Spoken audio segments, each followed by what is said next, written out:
The Jaguar E-Pace has its work cut out in the ultra-competitive small premium SUV market. If you've lusted after a Jaguar F-Pace but wanted its essence bottled up in a smaller package, then the Jaguar E-Pace isn't quite that car. It's a competent member of the small premium SUV market, though, because it's decent enough to drive, smart enough to look at, and available in a variety of configurations. Ultimately, it fails to really stand out against some particularly strong rivals, in spite of a midlife facelift bringing welcome improvements to driving feel, efficiency and the onboard infotainment setup. Have a good long sit-in one before you take the plunge, as the interior isn't the most exciting place to be, while the car's running costs could be better. It's highly unusual for a car to be switched to a new platform midway through its life, but that's what JLR did for the E-Pace SUV back in 2020. It was a move that allowed the introduction of a new plug-in hybrid, PHEV, variant which offered more appeal to business customers, and also addressed criticisms of the previous model's less than sparkling handling and lackluster infotainment system. The new E-Pace underpinnings are a version of the PTA platform shared with the latest versions of the Discovery Sport and Range Rover Evoque. They're lighter and more advanced, but you can't tell you're looking at a new E-Pace by what's lurking under the bodywork. To help with that, JLR has also provided the 2021 E-Pace with redesigned bumpers at both ends, plus new mesh grille, lights and wheel designs. The interior has been upgraded a little too, with a new drive selector, retrimmed instrument binnacle and a modified transmission tunnel for extra driver knee room. More importantly, there's a new 11.4-inch touchscreen with JLR's PHEV operating system, and the 12.3-inch digital instrument cluster has been updated too. Small premium SUVs are having a bit of a boom at the moment, and the Jaguar E-Pace is in a prime spot to take sales. It's the smallest car for sale in the Jaguar SUV lineup, a range that didn't exist before 2015, and whether you want to pay the list price or lease one, the E-Pace is offered in a wide range of configurations to suit your budget. But the E-Pace doesn't have the premium small SUV market to itself. There are a number of manufacturers that are fighting for market share in this lucrative sector. Chief among the E-Pace's rivals are the BMW X1 and X2 Duo, plus the Audi Q3, Mercedes GLB and the excellent Volvo XC40. There's also the Lexus UX, plus in-house competition from the second-generation Range Rover Evoque. In terms of design, the E-Pace is recognizably a Jaguar, but the designers haven't just created a shrunken F-Pace. The baby Jaguar SUV has its own distinctive proportions, with shorter front and rear overhangs, while the low roofline is said to be inspired by the F-Type coupe. Inside, the dashboard layout is more familiar, with lots of existing Jaguar switchgear and materials used to create an upmarket ambience. The R-Dynamic styling pack is now standard for the E-Pace's 3 available trim levels: S, SE Black and HSE Black. The E-Pace range includes a reduced choice of 2.0-liter petrol and diesel engines. The P200 is no longer available on the price list, leaving the P160 and P250 petrols, while the D165 has also been discontinued, meaning the D200 is the sole surviving oil burner in the lineup. The new plug-in hybrid, PHEV, option is badged P300e, and it combines a 197 bhp 1.5-liter 3-cylinder engine with a 108 bhp electric motor for a maximum combined power output of 305 bhp. Prices for the E-Pace start from around £42,000, while at the top of the range, the P300er Dynamic HSE Black is more than £54,000. E-Pace boasts good steering and is decently grippy, but engines are dull and it feels a little heavy. Jaguar's engineers were hit with a demanding task for the pre-facelift E-Pace. How do you apply the Range Rover Evoque's heavy D8 platform to an SUV which buyers will expect a degree of driver engagement from? The answer was evidently, with some difficulty, but the need to produce a PHEV model has also helped to solve the problem, as the new platform comes with a significant weight saving. At least it does before the PHEV batteries are added, which should mean the petrol and diesel variants feel a little more nimble. A similar approach in the latest Discovery Sport certainly paid dividends. That said, the pre-facelift E-Pace hits back against its curb weight with decent driving dynamics. Push on and you'll feel the car's weight for sure, more so than in a BMW X1 or X2, as the E-Pace picks up a bit more body roll and a weighty nose prone to washing out into understeer. It's safe rather than fun, but at 8/10 it feels composed and could even be described as agile. Jaguar has equipped the E-Pace with a decent power steering system too, which is well weighted, responsive and delivers good feedback considering it's an electric system. It is a little weighty around town though. All-wheel drive models are kitted with Jaguar's active driveline system enabling torque vectoring on the rear axle, although the difference it makes isn't game-changing. You'll feel a little tug at the rear as the inside rear wheel is braked, and the outside is fed more power, with up to 100% of the rear axle's torque available in just one corner of the car. It'll sharpen your line but won't put a huge smile on your face, and the extra grip quickly gives way to understeer. All but the entry-level, front-wheel drive D165 car are available or equipped with adaptive dampers. With these, you'll be able to configure the E-Pace into a relatively comfortable SUV, though the Volvo XC40 remains softer and better at soaking up bumps. In the new P300e PHEV, which is the heaviest of the latest lineup at nearly 2.2 tons, we found the ride to be a little fussy on pockmarked urban roads. Acceleration feels decent with the 3-cylinder petrol engine and electric drive transitions coming smoothly, and the engine itself never sounding thrashy in spite of its relatively small size. The PHEV's significant weight only really makes itself felt during more aggressive cornering, too, but the E-Pace is best enjoyed as a comfortable and luxurious fast cruiser when it comes into its own. 0 to 62 miles per hour acceleration and top speed. The D165 diesel model is no longer available, but if you track down a used model you'll have a 2-liter 4-cylinder unit serving up 161 bhp and 380 Nm of torque. It doesn't feel sluggish, and for many this might be all the performance you'll need. A 10-second 0 to 62 miles per hour dash and a top speed of 128 miles per hour is respectable enough. The AWD MHEV Auto version manages 0 to 62 miles per hour in 9.8 seconds. The real pick of the current engine lineup is probably the more powerful D200 MHEV diesel. It's the same 4-cylinder unit, only with the wick turned up to 201 bhp and 430 Nm of torque, taking 8.4 seconds from 0 to 62 miles per hour and topping out at 131 miles per hour.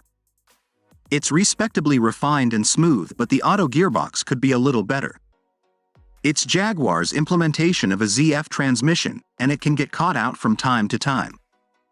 The entry petrol P160 manages the same 0 to 62 miles per hour sprint in 10.5 seconds, while the 246 bhp P250 model needs 7.5 seconds. The highly strung 4-cylinder unit is pacey but not outrageously so, and it's not particularly exciting either, producing a flat, uninspiring engine note. It'll prove very costly to run. A more efficient option is the new P300e PHEV. Thanks to its 305 bhp, the plug-in model will crack 0 to 62 miles per hour in 6.5 seconds. The E-Pace plug-in model should be reasonable to run, but more powerful versions aren't frugal. A diesel E-Pace makes sense if running costs and frequent longer journeys are a concern, although Jaguar's WLTP fuel economy ratings aren't that great in comparison to rivals. The most basic front-wheel drive D165 model, now discontinued, equipped with a manual gearbox, is the best performer, claiming up to 45.6 mpg with tailpipe CO2 emissions from 162 grams per kilometer. The overwhelming majority of buyers will specify an automatic gearbox and all-wheel drive. Here, the D165 AWD Auto returns a best figure of 43.4 mpg, but emissions climb to 171 grams per kilometer. Buyers who opt for the extra power of the D200 MHEV Auto will find that there is no meaningful fuel economy penalty. Despite all being 4-cylinder options, the petrols are thirsty. The basic P200 and more powerful P300 petrol models have been discontinued, understandable when you consider the relatively poor economy of both, around 31 mpg, compared to the efficiency of some hybrid rivals. The P300e PHEV model is the most advantageous on tax with a 32 grams per kilometer of CO2 rating, meaning vehicle excise duty (VED) is set at 0, and there are big benefit-in-kind advantages with business users attracting a 12% rate. It will cost you less in fuel too if you can make good use of the 38-mile electric-only range, and for comparison the WLTP figure is 197 mpg. Charging the PHEV's 15 kWh battery from 0 to 80% takes an hour and 24 minutes from a 7 kW wall box, or around 30 minutes from a rapid charger. Insurance groups. There's no denying that the E-Pace occupies lofty insurance groups. The most basic D165 model, now discontinued, sits in Group 29, while opting for the D200 HSE pushes up the rating to Group 38. The plug-in hybrid version is in Group 40 to 41, depending on which trim level you opt for. Compared to the Range Rover Evoque, the Jaguar should theoretically be cheaper to insure, although it should be said that other rivals slip into lower groups. The Audi Q3, for instance, is lower across its entire lineup. Depreciation. The E-Pace will hold onto its value pretty well after a typical 3-year, 36,000-mile period of ownership. Expert data suggests Jaguar's baby SUV should retain around 53 to 56% after this period. The E-Pace stands out with its sporty exterior design, but the interior feels a little plain. With one successful SUV already in the bag, you'd forgive Jaguar if it decided to spin the E-Pace off simply as a scaled-down version of the popular F-Pace. However, that's not quite what has happened from a design standpoint. Look closer and you'll see that the design language employed by the E-Pace is completely different. While the F-Pace takes after the firm's established lineup of saloons, this smaller SUV takes its inspiration from the F-Type sports car. The shape of the grille and the headlights are a dead giveaway. Elsewhere, the E-Pace's bending roofline and kinked window line are much more aggressive than on the F-Pace, feeding into a chunky little hatch lid spoiler. The car's overhangs are particularly short too, noticeably at the rear. Finally, there's a more angular theme to the E-Pace's tailgate and taillights than on any other Jaguar. All cars feature twin exhausts. Styling differences between the regular E-Pace and the sportier E-Pace R-Dynamic are subtle, although only the latter is now available to order from the Jaguar price list. The R-Dynamic gets a revised front apron with larger, singular air intakes either side of the grille, front fog lamps plus a slightly different rear diffuser. Some of the black plastic exterior trim elements are transformed too, and become body painted. R-Dynamic cars ride on different alloy wheels too, and come with grilles finished in gloss black. Touches inside include bright metal pedals, metal tread plates, and sports seats. The interior feels much more conventional in design. The dashboard itself is long and flat, rather than upright, while the positioning of the vents, infotainment display and climate control settings is straightforward and at hand. It can feel a little conservative though, in a class where style and technology are becoming big selling factors. The metals and leathers used in the cabin feel good, and while the plastics are soft to the touch, it feels like Jaguar has lent a little too much on that material. The entirety of the dashboard surrounding the steering wheel and instruments is covered with plastic, as is the area around the gear selector's chrome housing. As such, it can look a bit drab, depending on spec, but there are plenty of interior color schemes to choose from. Sat-nav, stereo and infotainment. All pre-facelift Jaguar E-Pace models are equipped with a 10-inch touchscreen infotainment system called Touch Pro, which is far from perfect. Running software known as In Control, it's a little slow to respond compared to the likes of BMW's iDrive system or a Mercedes Command Unit, but at least Apple CarPlay and Android Auto were available on S-trim models and above. One of the best bits of facelift news was that JLR has ditched the Touch Pro setup and all versions now boast a much improved 11.4-inch infotainment screen setup running the firm's latest Pivo Pro operating system. It has great graphics and the menus and layout are all greatly improved. The 12.3-inch fully digitalized instrument panel with configurable interfaces that was standard fit on the fully stocked HSE grade has now been standardized across the lineup too. E-Pace's sporty outlook belies its practical side, with good headroom and a decent boot. You'll find that despite the E-Pace's dynamic and sporty focus, it remains a fairly practical and spacious small SUV.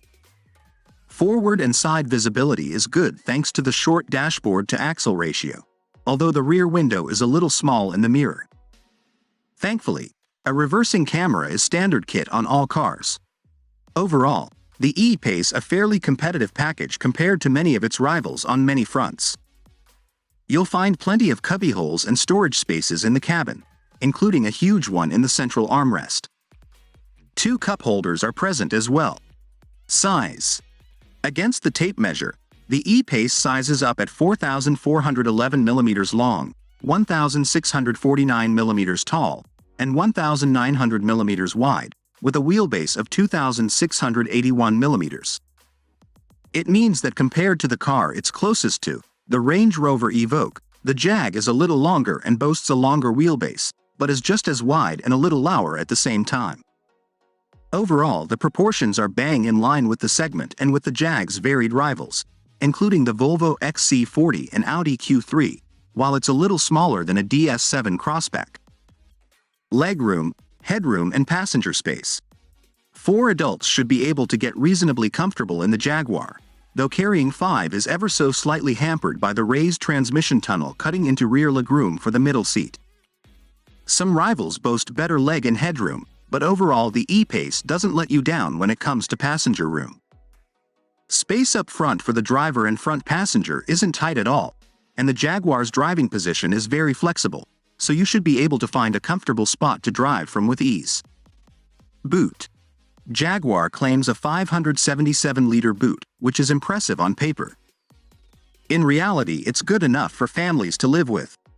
However, the space on offer isn't completely accessible, and while that 577-liter figure means that officially it's more practical than many of its rivals, day-to-day you'll find that cars with better boot layouts, like the Volkswagen Tiguan and Volvo XC40, are more user-friendly. The rear bench can't do clever sliding tricks either, and folds down in a 60-40 split only. Fold everything flat and you'll get a 1,234-liter loading bay. In comparison, a BMW X1 sizes up at 1,550 liters. A 5-star Euro NCAP score for the E-Pace is encouraging, while Jaguar continues to perform well in our driver power survey with another top 10 finish. Euro NCAP testing has resulted in a reassuring full 5-star score for the E-Pace, which performed particularly strongly in pedestrian crash testing thanks to a standard pedestrian airbag. However, its adult occupant protection score of 86% lags a little behind the safety benchmark for the class, the Volvo XC40. Across the lineup, the level of standard safety and assistance equipment is as you'd expect of a premium SUV. All Jaguar E-Paces are fitted with lane keep assist, driver monitoring systems, a reversing camera and rear parking sensors. Of course, a sophisticated automatic emergency braking system is included by default as well. A wealth of other safety and assistance features can be specified.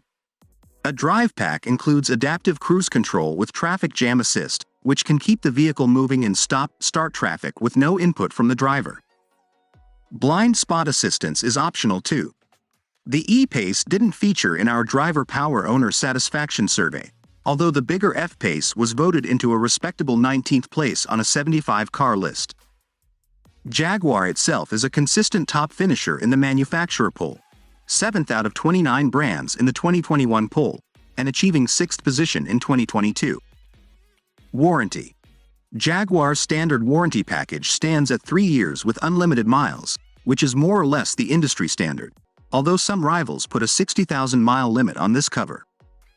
Customizable extended warranties are available too, with quotes available on request if you submit your vehicle's age, condition and mileage online with Jaguar. Servicing. Jaguar offers tailored servicing plans for the E-Pace, covering new and approved used models up to 10 years old. That's a wrap for today's video. What are your thoughts on our list? Let us know in the comments section below and make sure to like and subscribe to our YouTube channel for more future videos.